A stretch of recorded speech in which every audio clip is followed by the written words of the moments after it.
शिवसेना पक्षाचे मुख्य नेते, राज्याचे मुख्यमंत्री सन्माननीय एकनाथजी शिंदे साहेब यांनी पूर्ण विश्वास टाकून मला पुन्हा एकदा उमेदवारी या मावळ लोकसभा मतदारसंघातून दिलेली आहे।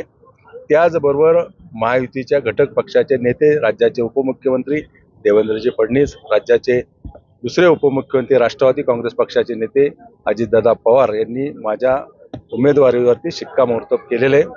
देशामध्ये गेले 10 वर्ष सन्माननीय पंतप्रधान यांच्या नेतृत्वाखाली देश सक्षमतेने काम करतो, एका विकासाकडे वाटचाल करतो। जगामध्ये भारताची प्रतिमा उंचवण्याचं काम देशाच्या पंतप्रधान सन्माननीय नरेंद्र मोदी यांनी केलेले आहे आणि तो विश्वास ठेवून या निवडणुकीला मी सामोरं जात असताना येणाऱ्या निवडणुकीमध्ये या मावळच्या जनतेचा पूर्ण विश्वास माझ्यावरती राहील, केलेलं काम असलेला संपर्क याद्वारे मी या निवडणुकीला सामोरं जातो। या अगोदर देखील भारतीय जनता पक्षाच्या नेत्यांनी, या ठिकाणच्या कार्यकर्त्यांनी माझ्या विजयामध्ये सहभाग दाखवलेला आहे।